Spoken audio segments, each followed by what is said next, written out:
part of the Press Play Podcast Network.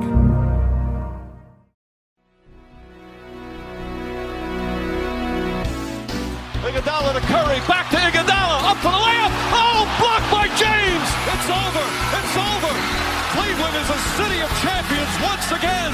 The Cavaliers are NBA champions. Hey, what's good? Welcome to Cavs on the Break NBA podcast right here on the Press Play Podcast Network. John Sabol alongside Sam Amico, owner, writer, operator of hoopswire.com, and you follow all the latest NBA news there, as well as everything Cavaliers. Follow Sam at Amico Hoops on Twitter. Follow me at John_Sabol, and follow the pod at Cavs on the Break. We'll always follow back, and continue to follow us on Twitter. You'll get the latest updates from our podcast releases as we go about the season, if you haven't already. And if you haven't already, hit that subscribe and give us a rating. It really helps us out there, wherever platform you're listening to. Without further ado, Sam, how you been? What's going on, man? Not much. Just enjoying the midway point of the NBA season. Hard to believe we're here already, isn't it? It's flying by, man. Yeah. It is going quick. That's what happens as you get older. Life goes faster. I've found that as I've gotten older. Speaking of older, you got a birthday coming up here next month. Next month, but I mean, yeah. Before that, we've got the NBA trade deadline, the All-Star game, the Super Bowl, and but I will be eligible for the Denny Senior Slam on my next birthday. No kidding. We're all going. Everybody's invited. Do you remember, Sam, the old Denny's commercials with the old ladies talking about the Grand Slam breakfast from like the early to mid 90s? Yeah, now I'm one of them. Some of our younger listeners probably have no idea what we're talking about, but I do remember those. Good times there. I think Denny's is so bad now they don't even bother to advertise. I have two Denny's stories. When my older brother Scott, who I work with at Fox 8 and who also is a co-host of mine, we host our own podcast, Sabol Brothers and the Baseline, here on the Press Play Podcast Network. When he was in college, he went to school at University of St. Louis, or St. Louis University.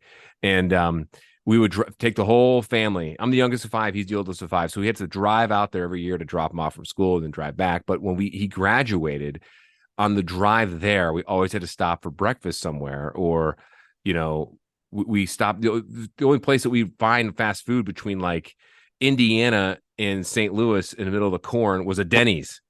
And we always, and I just got so sick of it. And then the only other Denny's story I remember is in college. Sometimes we'd find a Denny's somewhere in, I don't know if was it Kent? No, you know what? That wasn't Denny's. That was Mike's place in Kent, but another great breakfast spot, way better. But yeah. Any good Denny's stories? No, other than February 22nd, I'll be going in Medina. And I'm hoping Scott will come because he also lives in Medina. Yeah, he's not too far away from you. Yeah, and you guys should all be there. You told me earlier it's Ash Wednesday as well, February 22nd. Yeah. How about that? So come eeat some sausage on me. There you go. Grand Slam, Senior Slam prices. Oh, that's fantastic. I don't think the big JC would appreciate that. No, probably. Hey, that's also Dr. J's birthday and George Washington's birthday. No kidding. Yeah. Wow, and you're in that group. I am. Yeah, I'm in the group. Drew Barrymore also. How do you just go online and look this up one day and just store it in the mind, and then when someone asks you about your birthday, you're like, this is my one time to tell that really good fact. Well, I knew George Washington because elementary school they tell you when George Washington's birthday is, but I found out Dr. J when I was a little kid. I collected basketball cards, of course, and they always had their stuff, their information on the back. And I'm going through the cards one day. I was probably 7, and I looked at the back of his card, and it said February 22nd. I remember exactly that day. Wow. I was in the basement. I had a little play area down there, and I was down there, and I looked at the cards. I carried that card upstairs and sprinted upstairs to tell my dad, Dad, Dr. J's birthday's also February 22nd. This is so cool, And my dad was like, yeah, that's great. So the big question is, where's that basketball card now? I still have the card. I still Get out have. of here. No, I do. They're in a actually I have all of my cards from my childhood in a big box, fittingly in the basement. And my boys now, whatever. I can play Dr. J on NBA 2K. I don't need to look at a card. Yeah. So, well, it's funny. I still have all my basketball and baseball cards growing up. Some are in a box, some are still in a binder. When I went to my parents, when was this? Thanksgiving, maybe before Thanksgiving here, I found a box with my binder, and in the binder that had the cards was a Beckett from 1994. Again, we're dating ourselves. Our younger listeners probably don't know what a Beckett is, but a Beckett was a little paper magazine. It almost looked like a little miniature newspaper, but in a comic book form that gave you looked up the card, the make and model of the card and the serial number, and it would tell you how much it was worth and the condition that it was in. And I looked through the Beckett, and I had 3 cards circled in that version. I don't know how often those Becketts came out, but I had 3 cards that I had that were worth in that year. One was worth like $25, and that was a Chris Webber rookie card. And then another one was like an Albert Bell card that was worth $15. And then, I cannot remember the third one. It might have been a Jordan card that was like a hologram one that was maybe worth $50 or something. Back in 94. But yeah, now who knows? Good times. Yeah. Do kids still collect cards? No. They stopped. The older boys stopped when they were like 12 or 13. Okay. They're 18 and 17 now. And then the youngest is just now starting a little bit to get into sports, a little bit more playing, but I think he sees his brothers are into it, so he's into it a little bit. But I will buy him like basketball and baseball cards, and he likes them, but then he sure. He's not super into it yet, but he will be, and I can't wait because that will give me an opportunity to be back into them myself. So absolutely. Well, COVID brought baseball and basketball cards, trading cards back. I guess they got more popular throughout the pandemic. I was in Cooperstown, New York over the summer with my dad and brother for a little Father's Day trip, little bonding time with them, going to the Baseball Hall of Fame. We walked into a trading card show or a store, and I go to my brother. I'm like, Scott, let's just buy a pack. And so we bought, but we didn't buy like current present day pack. We bought like ones that were unopened from like 87, 88, 89, 90. We opened 4 packs, and those ones still had the gum in it. And so we did a podcast, my brother and I, for one of our episodes. We interviewed my dad for a Father's Day podcast last year. And because he has a lot of Cleveland sports memories and ties to the city and stuff. His dad was an old, my grandfather was an old usher at Municipal Stadium back in the day. Used to attend Indians games at League Park. And so baseball is a big family sport. So we go there and we're like, you know what? We're going to do an interview. We're going to interview Dad, talking about, Cleveland sports, talking about him coaching us when we were little. And then Scott and I decided, you know what? We're going to open up these packets of these cards on this podcast on live and go through them as so. And we found some really good gems. And then I had the idea, I'm going to eat the gum. Oh boy. And then gum's 30 years old. Yeah. I took a bite and you could hear it. If you guys are really curious, you can go find the podcast episode on the Sabol Brothers. On the Sabol Brothers there. You can find it, go back to June, and you can hear, Sam, it crunch. It sounded like someone was breaking their neck, but it was the gum shattering in my mouth. Did you chew? Was it chewable? No, because you tried to chew it and it just became more brittle and it was like you're chewing glass. So then I took a sip of water to see if I can get it kind of like molded and, solidify. And it just made it worse. A bad idea. And then I couldn't do anything and I just spit it out. It basically tasted like chalk. Oh, yeah. Huh. Well, it tasted like chalk 30 years ago, too. So. You're right. All right, let's get on task here. Chase is sitting out. He's under the weather. Jeremy is also sitting out this week's edition. He's got family obligations here. So Sam and I are recording this here on the evening of Wednesday, January 11th. Cavaliers play tomorrow night on the 12th in Portland. Let's recap Donovan Mitchell's return to Salt Lake City, Sam. Obviously, I mean, he had a really good game, 46 points. Cavs lost by 2. Crazy things happen in that game, though. Yeah, first of all, and he was fantastic. He had probably the quietest, most efficient 46 points I've ever seen. There wasn't a lot that was like real dynamic about it, like the 71-point game. Um, but I mean, they got down 13 in the second half. When they came back and took the lead with just a couple minutes left, I thought, yeah, they've got this, and they should have had it. Um, those two really weird calls on Harris LeVert did not help. I did not like the flagrant when he was closing out on a 3-point shooter. That was good defense, and I thought that was a terrible call. Mm-hmm. And then I didn't like the one later either, where Clarkson kind of backed into him. It seemed like a little bit, and created the contact. I just didn't like those calls, and that really impacted them in terms of, all of a sudden you have a 5-point lead, and now all of a sudden you're down 2. That was a big swing. That said, they really had a lot of opportunities before and after that to put it away, and they just never capitalized. But I think that's the kind of loss that stings. The Cavs have had a couple of those where they're games you should have won, like the Clippers. I'm thinking of the Clippers was the first one that comes to mind. The Spurs, they got down huge early, had a couple chances to win and didn't win, and this game against the Jazz, same type of deal. You had this game and then you let it get away. And, look, throughout the course of the 82 game season, that's going to happen even to the best of teams. But as far as Donovan Mitchell goes, was very good. Darius Garland was 21 points, was pretty good.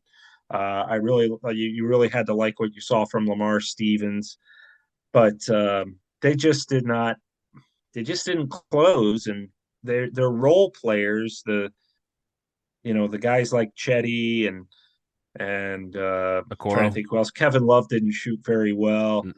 Okoro got sick. They lost Allen, who got sick during the game. So a lot of things impacted them, but their role players have to start playing better on the road, and they just have consistently not played very well on the road when you're talking about the guys who aren't the stars, and that's a little troubling moving forward. But nothing that's nitpicking, But it's still something you want to get cleaned up. Why do you think they struggle so much on the road? I mean, you could say the same thing about the Warriors. Like, they're a horrible road team. They're, I think, the worst team in the NBA in terms of playing on the road. They're 3 and no, they're awful. Right, yeah, 3 and 16. I mean, yeah, that's embarrassing. The only team that's worse, or I should say, near them in that is the Rockets at 4 and 16. Yeah. So why do you think the Cavs struggle so much on the road? What is it?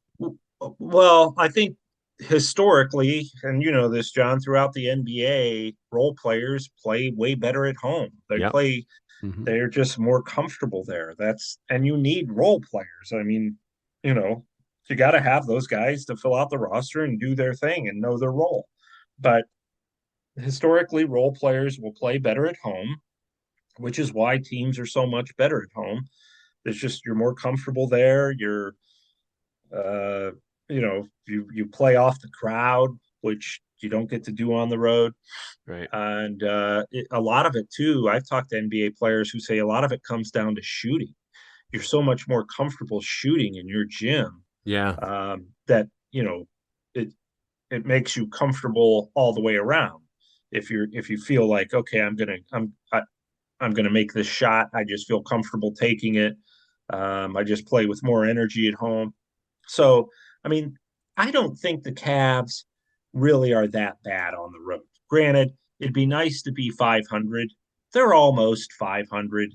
Yeah, They've 8 and played 12, well enough that they should be above 500 on the road, but they've just sometimes your legs catch up with you a little bit. you know. There, So I, there's a I little thought they had very nice win in Phoenix a couple sure, nights and early. I think when you talk about the legs, that's a very valid point. Depending on how long of a road trip you're on, if you're on a long West Coast trip like you're on here, your legs aren't going to be with you the entire time. But if you're just maybe a little hop, skip, and a jump over Lake Erie, and you're going to Detroit or Yeah, down to Indy, um, that's a little bit different. I also think too the issue with them is that they're still young and figuring themselves out a little bit. sure. Sometimes they have a tendency to play down to their opponents and having sometimes harder times finishing off games and holding leads, which has been that's right there is a sign of a young, inexperienced team when you have those issues. And someone could say, well, they're not that young. And they have Kevin Love, who's, longtime vet, and Donovan Mitchell. Well, he's a role player, and Donovan Mitchell can only do so much. Love's coming off the Right. bench. You're looking at your core four, outside of Mitchell, your core three, Allen, Garland, and Mobley. And then if you want to throw Okoro in there, because he's starting a little bit here, um, it's it's just really young. I mean, Yeah. the core is Right. still very, very young. Well, and that's something you hope that they don't learn in the playoffs because LeBron used to say it. We hear it around the NBA all the time in the playoffs. The series doesn't start until somebody wins a road game, Yeah. and Yeah. that's the case. So you want to get by the end of the year, get your guys to the point where they're, feeling like they're going to close these games out on the road. They do it at home and they get these leads. And like I said, I don't think they're a bad road team. They Mhm. just are having issues finishing on the road. And they've got to be able to do that, before the playoffs get here, or it's going to cost them, um, whether it costs them a series or whatever. Uh, you know, like I said, I don't think it's a big issue, but it is something that is going to come with experience. The Milwaukee's of the world, the Brooklyn Nets of the world, the Celtics. Celtics, and the Sixers. Those are all veteran teams that understand. You got to go out and take care of business on the road sometimes, especially when it means the most. So you got to start forming that habit Right. pretty quickly here if you're the Cavs. Well, and they need to because you're going to start to get in the second half of the season where it's crunch time. And last year, crunch time happened when they literally crunched away in terms of injuries. They're relatively healthy still. They're still missing Dean Wade. Ricky Rubio is coming back tomorrow against Portland. You and I discussed this last week when we did our pod about Donovan's 71 points. We briefly touched on this, but let's temper our expectations on Ricky Rubio and what he's going to be able to do when he first comes back. He will be on a minute restriction. I don't think his impact's going to be really felt much. Correct me if I'm wrong, but he's also going to give maybe Darius and Donovan a breather here and there.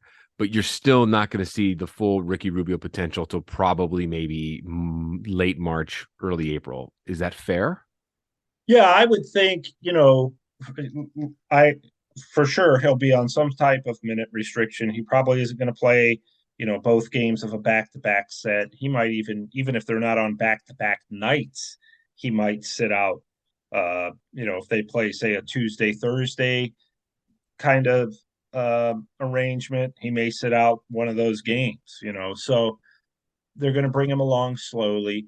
Um, I think the immediate impact he will make is in morale, which is a team that already has pretty good morale and feels pretty good about itself. He'll give him a boost in that area, or that the whole team in that area. He really helps Garland at practice. Mm-hmm. Darius has sung his praises, Rubio's praises about how much he's helped, and just give little pointers. Hopefully, he'll help Darius, you know, kind of cut down on the turnovers, help the Cavs cut down on the turnovers. That's the one thing he can bring, even if he only brings it for 12 minutes a night. He brings kind of that at first, 12 minutes a night, brings that calming veteran know how out on the floor. So it's going to really help in those areas. But yeah, as far as him scoring 13 points a game again, that's probably not going to happen for a little bit. Maybe if you look, stranger things have happened. Maybe he will, but right away, the idea is to just get him back at game speed, playing in games, and and just getting him used to being out on the floor in live action. So, yeah, I would say, John, at the absolute earliest, we'll see him back comfortable probably late February. But then you got the All-Star break in there, so that might take some time. Yeah, that's why I kind of Might overestimated a be, little yeah, farther. it could be very well be late March or April, but whatever. You just want them ready for the playoffs, The reason why too I say that about Ricky in his impact too is because I remember going to shoot around a couple times last few weeks when they were home, and just the vibe there is like they're all excited for him to come back. And you're right, you can't understate the morale portion of it. But JB has said before, you're reading between the lines, obviously, but they'd want him to get back. How much he's going to really gel, and they're excited to see him with Donovan again.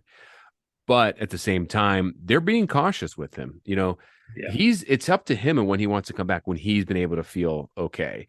It was like right after Christmas, JB said that it's going to be sometime after the, first of the year, which would have been the next week, which would have been last week, which is now this week. So, when you blow out your knee as often as he has, and when you're at the age that he is, you can't help but be a little bit cautious in your rehab trying to come back.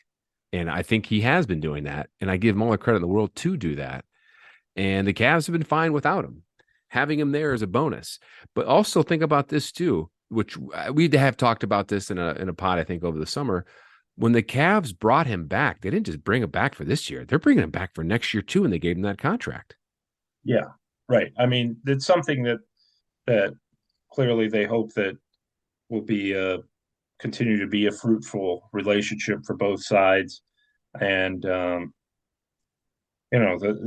like you said, the one thing that he's already providing in practice and everything is just kind of those feel good vibes. And it's because he was such a great fit, and that's why when I will touch on some trade rumblings here in a bit, but whenever I bring up somebody like an Alec Burks or a Doug McDermott, and people are like, well, he's not going to change the course of the Cavs or whatever. And I'll say, yeah, I tend to agree that person probably isn't. But did anybody think Ricky Rubio was going to help change the course of the Cavs when he came here? You have to, it's really all about fit, and it's all about not just fit on the floor, but fit in the locker room, fit at practice, fit while on the road and traveling, and getting to know your teammates. So Rubio checks all the boxes when it comes to that kind of fit, and then obviously was very productive as a player as well. Going back to this Cavs Jazz game, were you surprised at the reception Donovan Mitchell got by the Jazz faithful? No, because I think that he's number one. It's very evident. We've talked about this a lot. He's a class act through and through. Mm-hmm. He's a good guy. He also, what I remember when they were talking about, they had traded Gobert, they traded Royce O'Neal, they were breaking it up. Quinn Snyder left. They hired a no-name coach, Will Hardy, who's done a very nice job. In spite of all that, Donovan Mitchell made it very clear, look, if you guys want me to stay through this rebuild, I'm not going to demand a trade or ask out or anything. I'm here. And I think that, when a fan base gets wind of that, that's something that they appreciate. Look, our city, our team, our town is not so bad, to our superstar player. And I think that's a big reason why he got the positive reception. He didn't force his way out. He didn't leave in free agency. He got traded, so he had no really say. Clearly, it was better for them to make the deal and, not keep him because they were rebuilding. But at the same time, he wasn't about to demand a trade or any of that. So I think I was glad to see the Jazz fans, for the most part, the loudest noise you could hear were cheers and appreciation. Yeah, I think that was very classy on their part to give him that warm reception. And you're right. It's not like he forced his way out of there. One thing that I wanted to ask you about before we take a break and get into some trade rumors and my little fun little This Day in Cavs history piece. Karis LeVert. LeVert didn't have a great shooting night last night. Still kind of looks like, out of control when he takes the drives. At 12 points, kind of hurt the Cavs in some of those possessions. Hurt the Cavs on that Donovan Mitchell 71 points. Thankfully, he still got those points. I really like Karis a lot. You and I have been on the record praising him when the trade happened. A good guy, good leader, unselfish, you name it. Basically was a guy that took a different role this year trying to fit in. But still, I feel like a lot of the time, Sam, when you see Karis LeVert playing with the Cavs and you see him with this offense, there are times when he kind of gets stuck in this like hero ball mentality where he should be dishing more when he's driving when he gets double teamed, and it clogs up their rotation or their chemistry because he's in the rotation if he's coming off the bench or if he's starting, depending on what Okoro's at or whatever JB wants his rotations to be, which is another story how that's been a little inconsistent too. We can touch on that, but Karis LeVert, I think, have we seen the ceiling with him with this team now? That's my question. That's, I guess, what I'm getting at. I hope not. I think that he's right there. He's right there. He's really close. He is in terms of just being that small forward that they need. It's interesting. They had that training camp battle, and we talked about, Karis LeVert's going to win the job, or Isaac Okoro's going to win the job, or Dean Wade, or later Lamar Stevens. And it's really nobody has stepped up and said, this is my job. Right. It's all kind of been, and JB Bickerstaff has had to keep rotating those guys to say, okay, come on, 4 or 5 good game stretch from one of these guys, consistency, and I can keep someone in that role. Dean Wade's defense, he's been hurt. Sure. But when it comes to Karis LeVert, a big part of it, his shots just aren't dropping. There are a lot of times he'll get a good look at the basket, and it seems you ever notice like his shots are rolling around the rim a lot? They're not like bricks. They're rolling around the rim and they're coming out. And I think if he got like 3 or 4 more of those to go, like he did against the Celtics very early in the season when he had that 41-point night, he doesn't need to score 41. But what they would like from him is if you're shooting 12 shots, make 5, make 6. But if you can make 5 every night, we can count on 5 of 11, 5 of 12, and you setting up your teammates and fitting in, hitting a 3 here and there. He just has not done that. And there's really no rhyme or reason why he hasn't done it other than he's just out of sorts. And sometimes that happens to a player, but he's running out of time to make it happen with the Cavs. I mean, his contract's up at the end of the year, trade deadline's coming up. They want somebody in that spot to be consistent and to, they're hoping it's him, frankly, but it hasn't been. And he's just, like you said, his game has been clunky. And when he's out there sometimes, the whole offense kind of gets clunky. Yeah. And it's contagious. Contagious. Yeah. It's not a lack of effort. I mean, he's out there trying. It's just something is just he had a huge opportunity for a wide open 3 against the Jazz, and it didn't go, and that's a shot. If you're Karis LeVert, to stay in the rotation and stay, frankly, in Cleveland, those are the kind of shots you got to knock down. Wide open 3 with, the game on the line. And sometimes it just doesn't happen for you, but those are the shots that this is a business and you've got to pull your weight. And there are nights that he certainly does that, but there are too many nights where you just can't count on him to be regularly consistent contributor. And, if he can't do that, then they're going to try and go get somebody who they think might be able to do it. Karis LeVert is actually a shooting percentage, his field goal percentage is the worst in his career this year. Yeah, that doesn't surprise me. 41 and a half. In 19 games last year with the Cavs before he got hurt, or I should say he was coming off an injury. He was coming off that sprained foot or ankle after the first practice in the All-Star break. Only played 19 games there. He shot 43.5%. And to me, that was even like his production then was worse than it was worse then. Yes. Than it was now. Yeah. Even though the numbers dictate it was better then than it is now, which is odd. He's averaging 1 less point per game this year. His minutes are up by 2 minutes. So it's just a weird, interesting, I don't know. I don't know what you'd call it. A conundrum, if you will. I don't know. I like him. I like Harris a lot. I do. And I was pumped when they got him. We knew he was streaky, but he's a great kid, very professional, well-spoken, but it just hasn't been able to click yet, despite him deciding to buy into JB's system when it comes to his defense, which his defense has been improved, and taking a lesser role. He's a very unselfish guy, and not to mention that guys around him love him in the locker room. So it's hard to knock on a guy like this, but something's got to change, and so hopefully something will. He just hasn't pulled it together, is the way I like to say it, in terms of his game on the floor. He just has not.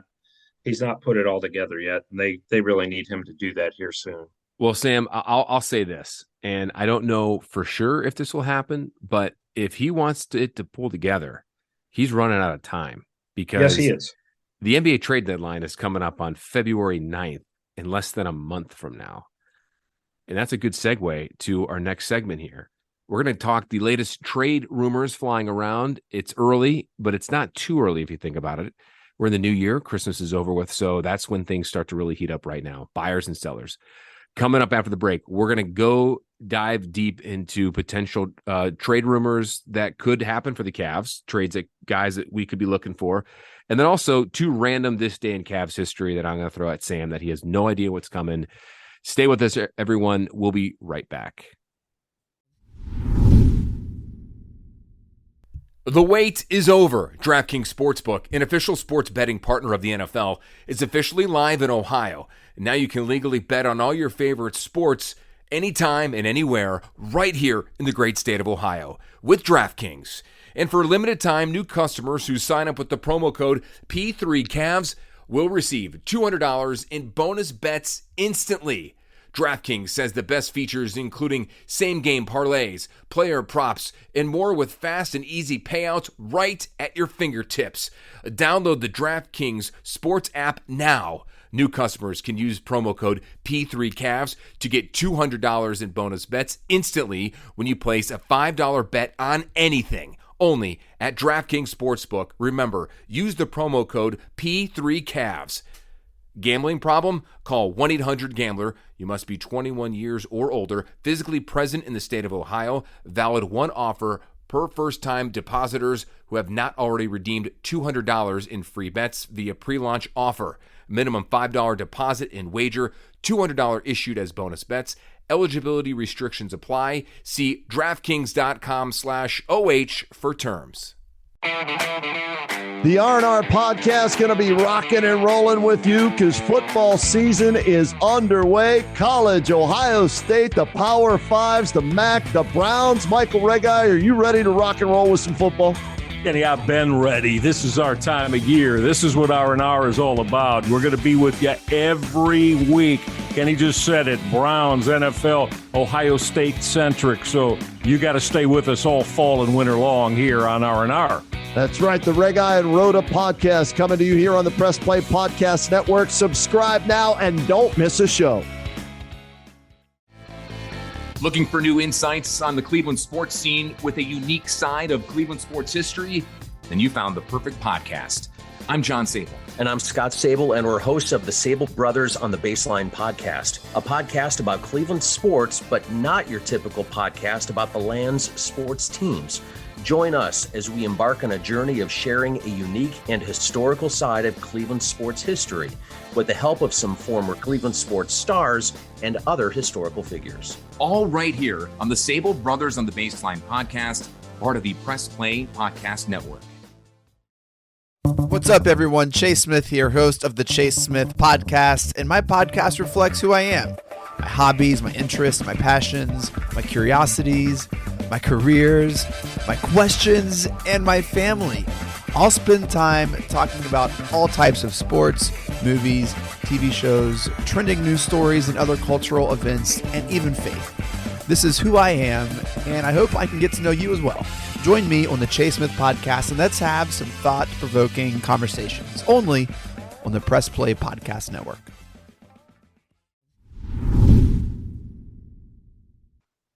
Welcome back to Cavs on the Break, NBA podcast, right here on the Press Play Podcast Network. John Sabol along with you, as well as Sam Amico, writer, owner, NBA breaking newser for hoopswire.com.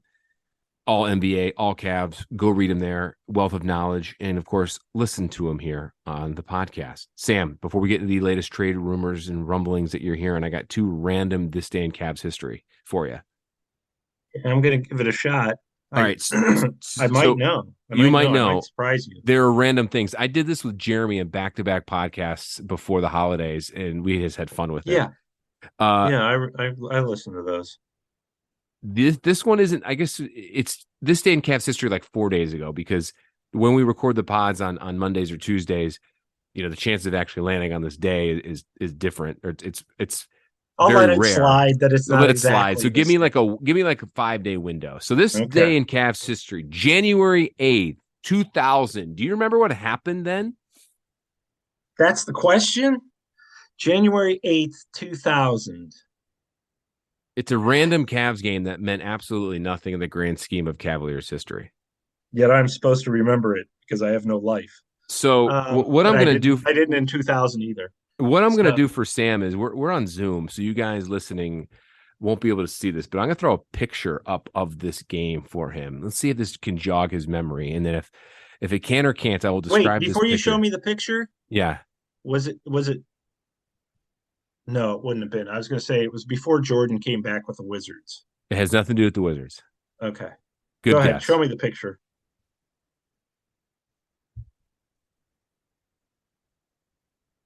I still don't know.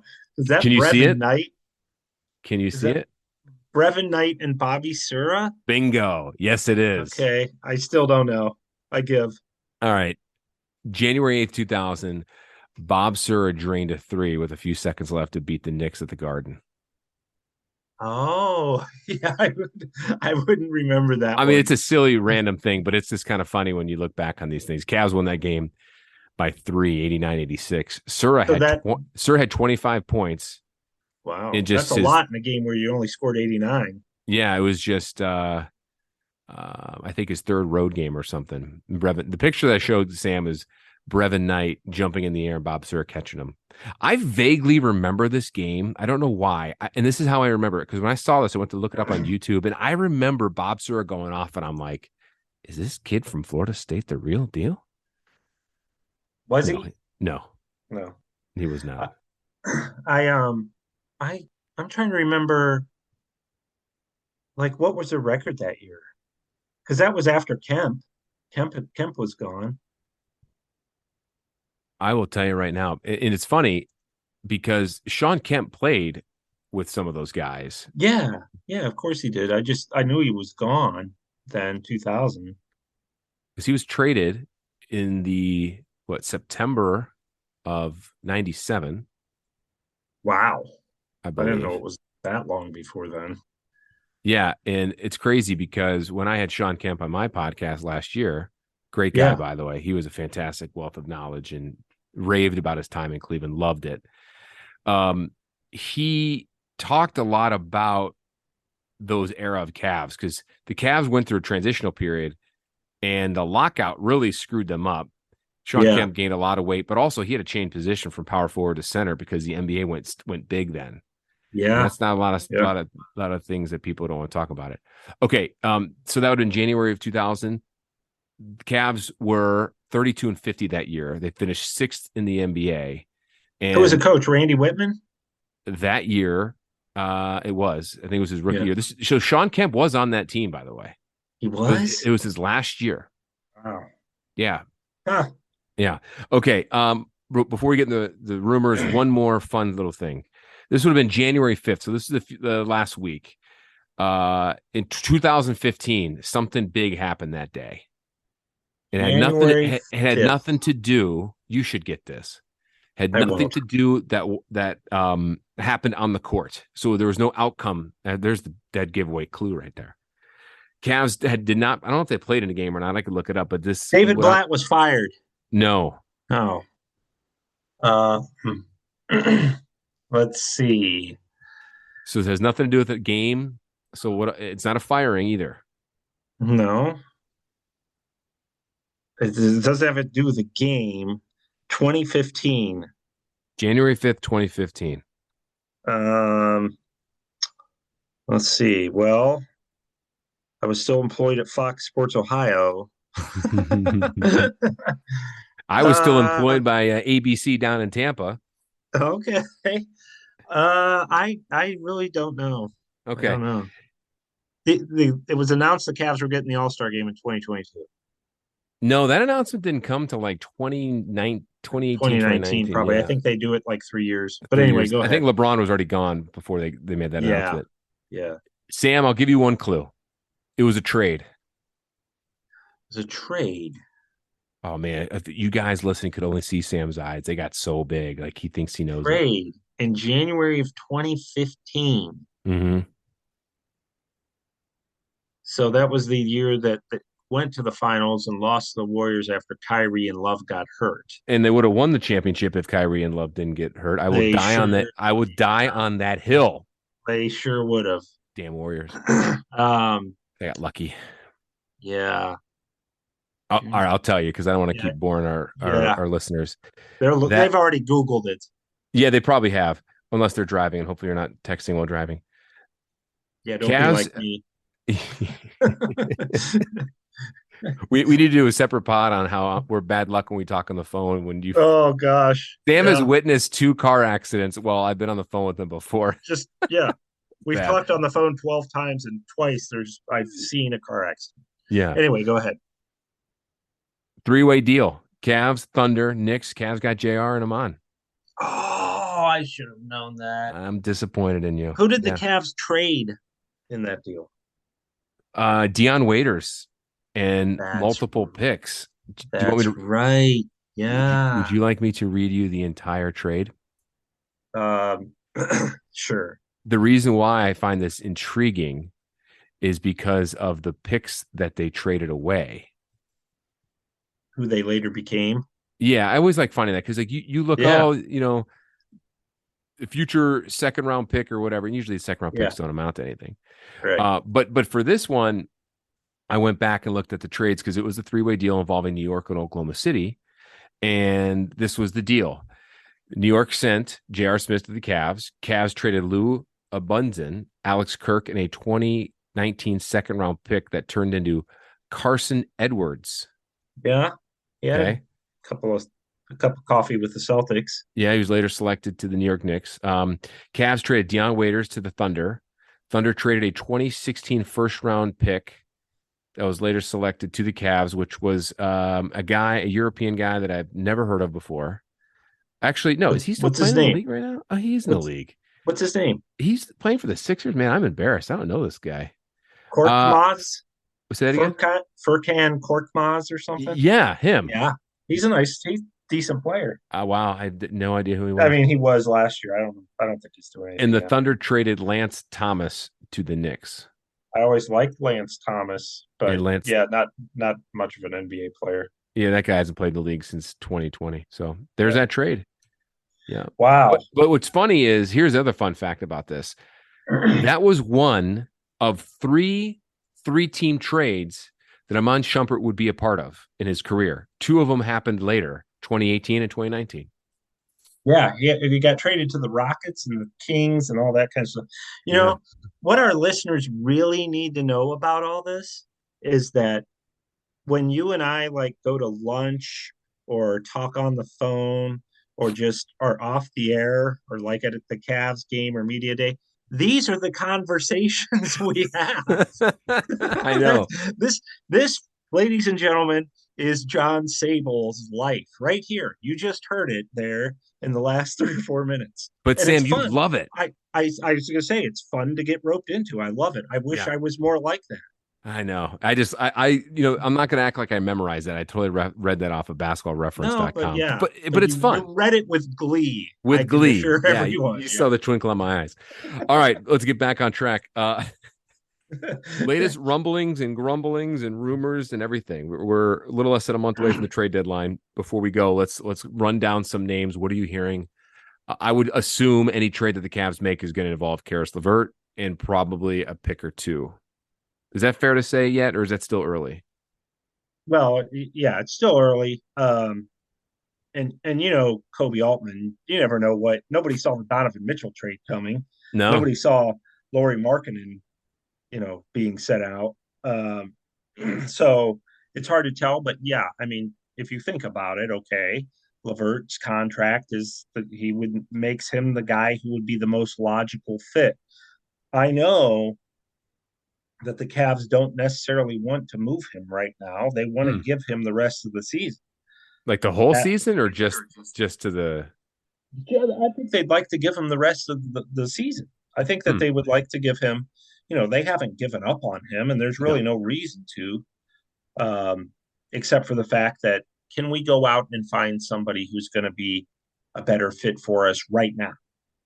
If they feel like they can do that, then yes, he's the logical guy to trade.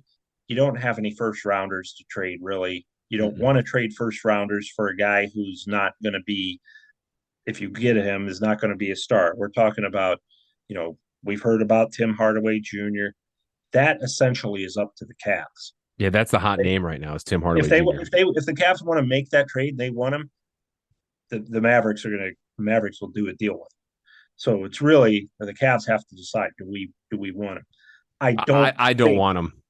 I don't think that they're real big. They think LeVert is the better overall player. He is. So why make that trade? Other than the fact there's only one reason that you would even think of Tim Hardaway Jr., and that's because he's shooting the same percentage as LeVert from 3-point range, but he takes about twice as many a game. So you're thinking, okay, this is a guy who's going to spread the court for us a little bit more. I don't think that deal will happen. Alec Burks is another name to watch. Real quick, on the Hardaway front, I've seen too many Michigan guards playing in the NBA right now because both of them are Michigan guards. I don't need another one. That's the Ohio State fan in me. Secondly, LeVert and Hardaway are virtually the same exact player, in my opinion. They weigh the same. LeVert's younger. LeVert is younger by 2 years.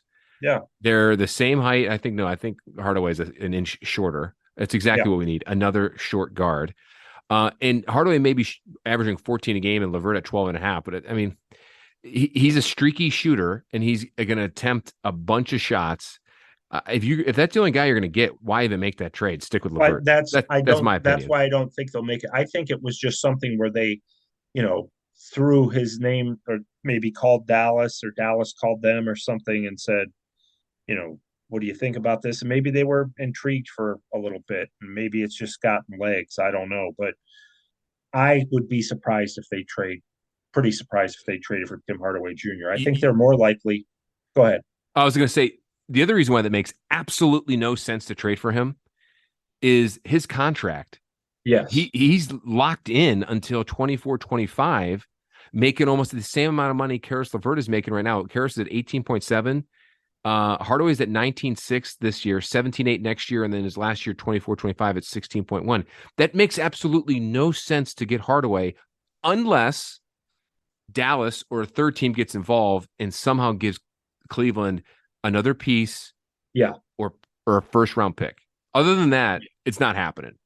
Right. Yeah. I personally like, as far as a player, Karis LeVert more. And I think the Cavs do too. So if that's the case, then you just hang on to LeVert and maybe see if something else develops or, what have you. Now, obviously, we've heard their interest in Bogdanovich, the Pistons, who's having a fantastic year. The Pistons aren't real set on trading him first of all, because every rebuilding team needs a good veteran, and that's what he offers them. He's been positive attitude, productive on the court, and has been a nice find for the Pistons. They're in no hurry to give him up. They just signed him to an extension at the beginning of the year. So Bogdanovich would cost you too much, I believe. And I don't think that's a smart move either, Sam, because you're looking at a guy who's 33, who's making more than LeVert. Right. Who's going to be giving up more than LeVert. And he's making $20 million next year and 19 in 24, 25. Another guy who would be way better than Hardaway, but numbers game and age game doesn't work. So I would cross him off the list too, but go on. Yeah. So let's say, you look at those guys, you hear those names, Kobe Altman does his due diligence. I mean, clearly he's fearless when it comes to making deals, but I don't think that the Cavs, those two moves are going to be would be too costly. Hardaway, because you're really probably not getting a better player, and his age and the contract and all that. And then Bogdanovich, you just have to give up too much for a guy who, like you said, is making too much money and is 32, 33 years old. So 33. He'll be 34 in April. Yeah. See, no, I wouldn't want to do that. And I'm sure he's got a couple good years left. That said, it's just too big of a commitment for a guy who's not an all-star. So what you want to do is you look at the likes of Alec Burks, who's having a really nice year with the Pistons. Could you give up Dylan Windler or, some kind of money to make it match that you're not really surrendering a lot, and some second-round picks for an older guy? Not an older guy, but a guy who's been around kind of, he had a stint in Cleveland. He's been with multiple teams. So, could you do that for one player that you don't use very often and a couple of second-round picks? Then maybe you're talking about something. But again, does Alec Burks move the needle? No. We don't know. Mm-hmm. You don't think – I will caution fans to just say – or to just not say, well, that guy does nothing. He's not going to do anything for us, because I think the feedback I got when they traded for Ricky Rubio was the same. It was, well, why do we need Ricky Rubio? What do we care about him? So you never know how a guy's going to fit. So I would caution not to get too reactive to, oh, well, there's nothing exciting about this guy. Well, they're not probably going to get anybody exciting if they do make a trade. So true. Alec Burks is a name we've heard. Doug McDermott is a name I've heard. McDermott be cost a little bit more in terms of salary. They were talking to the Clippers over the summer about Luke Kennard. I think that could be revisited. I don't know that the Clippers right now are going to want to give away Kennard, because he's their one really outside shooter. He's a good fit with alongside Paul George and Kawhi Leonard when they stay healthy. But those are the kind of players that I think they're more likely to get. The guys who are coming off the bench in losing situations, which really would be a Burks and a McDermott, and could offer your team, that are veterans, that could offer your team some know-how and some outside shooting. And Burks is really more of a mid-range guy, but this year he's really shooting the ball well from on three-pointers. So let me react to the thank you for the insight, by the way, Sam. Let me react to Alec Burks. He did have a little cup of coffee with the Cavs back in 2018, 2019. And only played he played 34 games that year. So I guess it was maybe 2 cups of coffee or one big large one. He's bounced around the league. You're right. He's having a career year with the Pistons. And he's getting a lot of minutes, or more minutes than he was getting before when he was bouncing around earlier. Yeah. But his minutes total compared in the other years that he's played with the Knicks when he was starting more, he hasn't started a game this year. It is down relatively, but for a guy who's 31 on a bad team, he's getting more minutes than you think he would. He's averaging 14 a game. What's intriguing to me about him is that if the Cavs do trade for him, they wouldn't need to give much, because he has a club option into this offseason. So the Cavs could either, if let's say they trade for him, or I think it might be next year's their club option. that they're not, it's a 2023, 2024 club option. They're not tied to him a long time. They would give him basically a year and a half, and he's only making $10 million a year.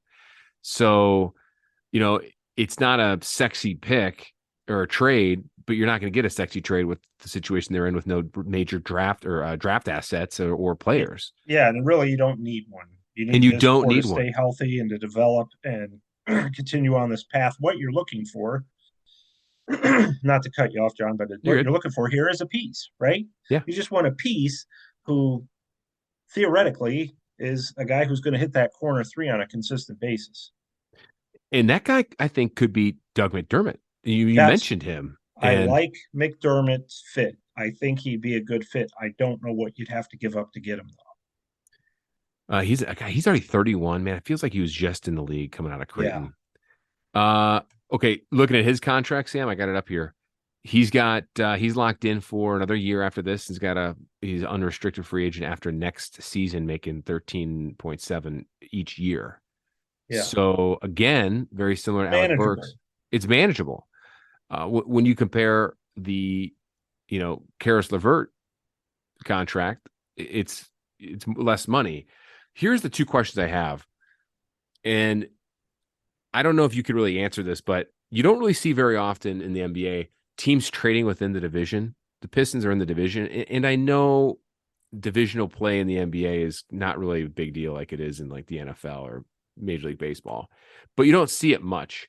And with the Pistons basically tanking for Victor Wembanyama, I don't know if they'd be prone to want to do anything, or maybe they would. The second part of that question is Doug McDermott's on San Antonio. They covet draft picks with Greg Popovich's system. How much of hardball would they be on trying to maybe get more picks?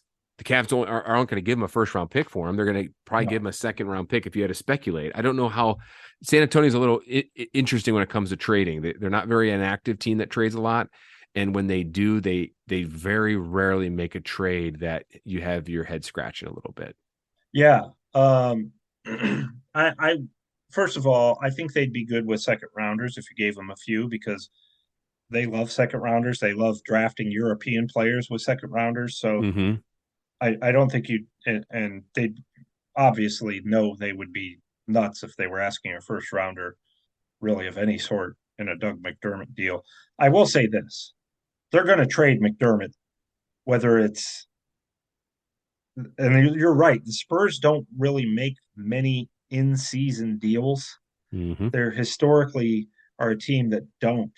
The Warriors are another team that don't make in-season deals, and they're going to make a trade. And I wouldn't be surprised if they got in there and got McDermott, because and he would be a great fit there, So I think if you're the Cavs, you wouldn't have to surrender that much.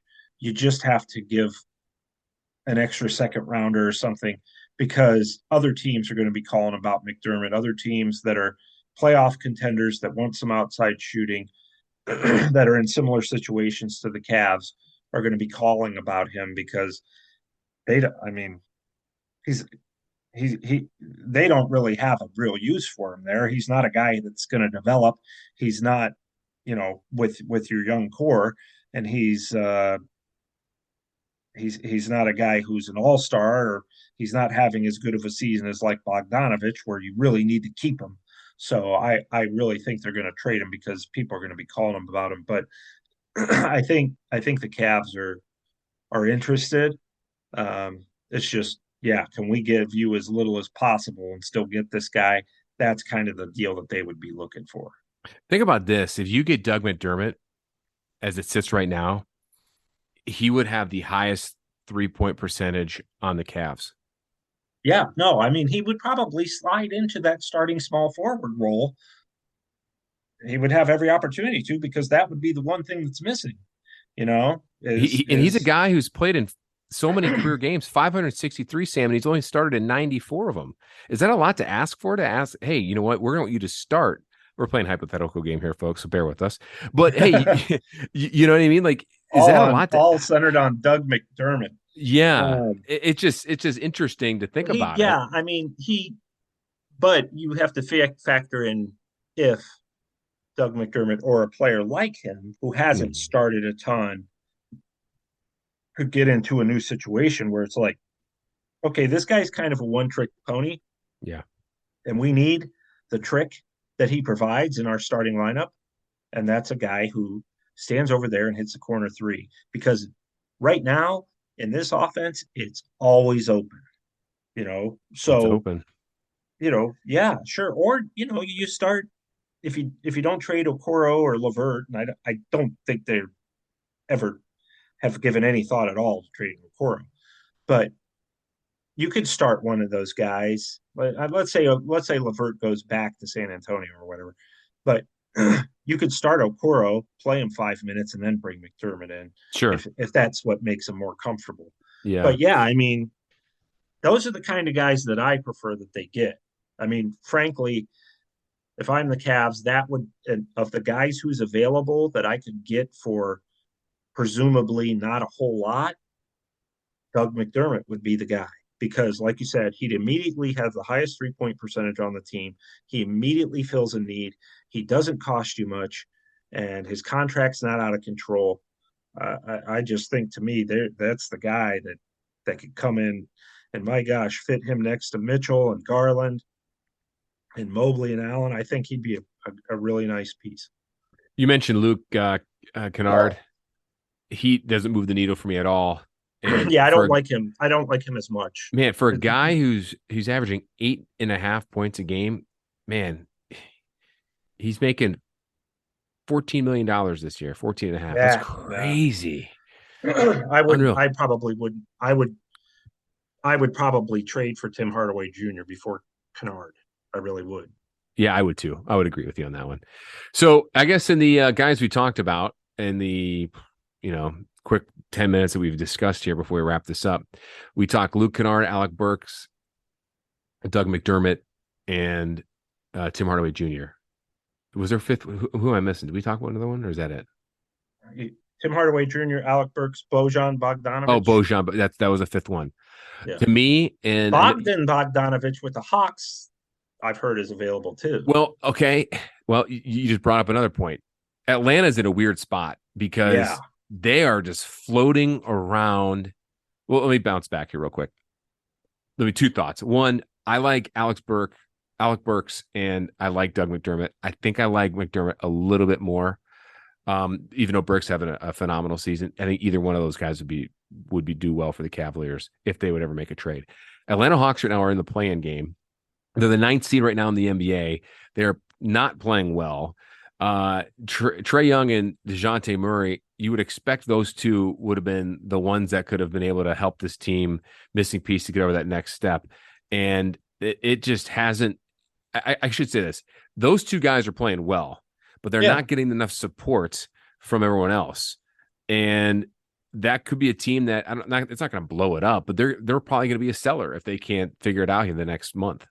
Well, what's so weird is they went out and got DeJounte Murray, who's a fantastic player, and they haven't improved. No. They didn't give up much to get him either, and they have not improved despite getting this guy, him playing well, Trae Young playing well still.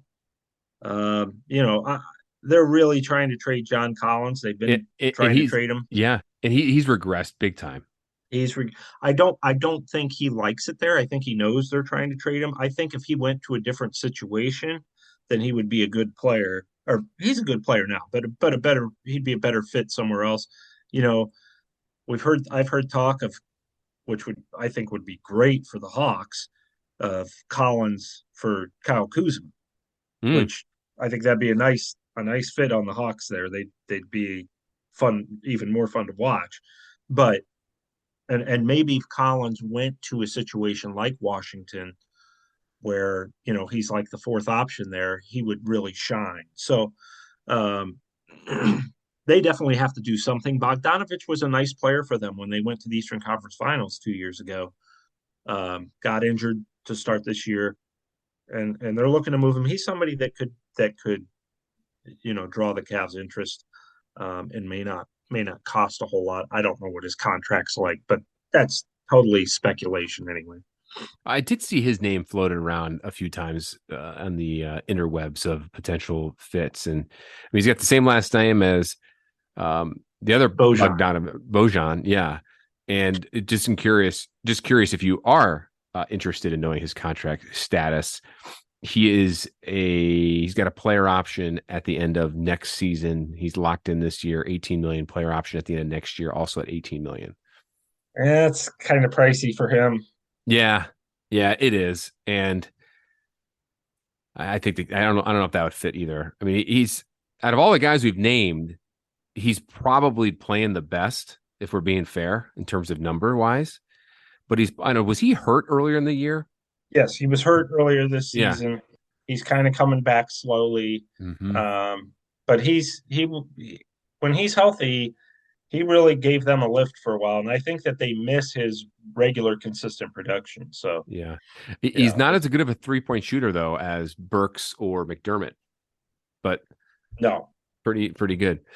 All right, well, we got a month to go. Those are 5 names for you Cavs fans to kind of keep your eyes and ears to as we get inch closer to the NBA trade deadline. That is February 9th coming up here. And we'll see what the Cavaliers can do. A lot of teams are going to be buyers and sellers. I think the Hawks are going to be kind of a seller, but they'll, depending what they do. And I also wouldn't be surprised, Sam, if the Cavs don't make a move. I would say there's probably about a 70% chance that they do nothing. They made a move. They've got Donovan Mitchell. Sure. So I don't think Kobe Altman's out there like, we got to do something. I think he's doing his job, which is exploring the market, and we're hearing about it, but it's probably not really going to go much beyond that. I think he'd be completely okay with Karis LeVert walking, or maybe re-signing him to a much smaller team-friendly deal if they would even want anything. Right. A lot of things can happen with LeVert still. And you got Kevin Love as an expiring contract. There's really no trade value there. His name hasn't been around much at all, if at all, right? Right. No. Yeah. No. So, yeah, they may not make a move, but if they don't re-sign Love, and if they do re-sign Love, I think the only 3 options for Kevin Love, if you want my opinion, Sam, would be this: 1, retire; 2, sign a deal with the team on the West Coast closer to home; or 3, take a vet minimum-ish deal with the Cavs next year, 1-year deal. Yeah, I think those are his options. I think that I wouldn't be the least bit surprised to see him come back on a small deal, vet minimum, maybe a little more. I really wouldn't be surprised at all to see him sign a vet minimum with LeBron, with the Lakers. He went to college at UCLA. He's a Hollywood kind of guy. I wouldn't be surprised at all to see him do that. That's a good point. Something to chew on as we get into the offseason. But let's get through this season first in this trade deadline. I'll say this, Sam, before we get off here. If the Cavs don't do anything and they let Karis LeVert walk, and let's say Kevin Love walks or resigns on a vet minimum, Kobe Altman's going to have some money to spend. Yeah, and that's, look what he's built something now that free agents would want to come to. So that's the nice part of that about having the money is, are you going to get the Kevin Durant's or not that you'd want Durant now, but I'm just saying, are you going to get those big number 1 class A superstar free agents? Probably not. And you probably don't want them because sometimes they come with so much disruption and baggage. But you could go pay somebody to come here and be a really good fit next to, Mitchell, Garland, Mobley, who's still developing, Jared Allen. There'd be a lot of reasons for a good player to come to Cleveland now. Yeah, one guy we didn't talk about that I thought would be a good fit that would be really good. Money nearly matches up is Harrison Barnes. But he's a sleeper in there. He'd be nice.